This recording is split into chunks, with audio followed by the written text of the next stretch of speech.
শুধুই ত্রুটিযুক্ত প্ল্যান এমন সহজ সরলভাবে দেখা উচিত নয়। এর পিছনে ব্যাপক দুর্নীতি রয়েছে। নতুন সরকারের উপর আস্থা রয়েছে। ক্ষমতার পরিবর্তন শুধু নয়, কার্যকরী পরিবর্তন চাই। ঘণ্টাখানেক সঙ্গে সুমন অনুষ্ঠানে বললেন পরিবেশ কর্মী নব দত্ত। মুখ্যমন্ত্রী অফিসিয়ালি জানাচ্ছেন যে এই দুর্ঘটনার আসল কারণ হলো ত্রুটিযুক্ত প্ল্যান। আচ্ছা, এই প্ল্যান কি বহুদিন আগে অনুমোদন পেয়েছিল?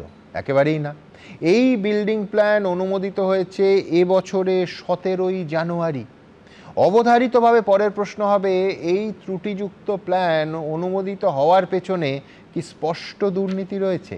নবোদয়ের পেছনে কি কি অঙ্ক থাকতে না, পারে? আমি এটাকে ত্রুটিযুক্ত বলে এত সহজ সরলভাবে দেখছি না, এবং আমার মনে হয় এটা দেখা উচিত না। এটার পেছনে একটা ব্যাপক দুর্নীতি আছে সামগ্রিকভাবে। এই যে বলছেন যে কলকাতা মিউনিসিপ্যালিটির ইঞ্জিনিয়ার, বিল্ডিং ডিপার্টমেন্টের মতো করাপ্টেড ডিপার্টমেন্ট একটাও নেই। কেএমসি চলছে পুরো এই ডিপার্টমেন্টের ওপর, এবং এই ডিপার্টমেন্টের যারা এক্সিকিউটিভ ইঞ্জিনিয়ার থেকে আছে সব করাপ্টেড।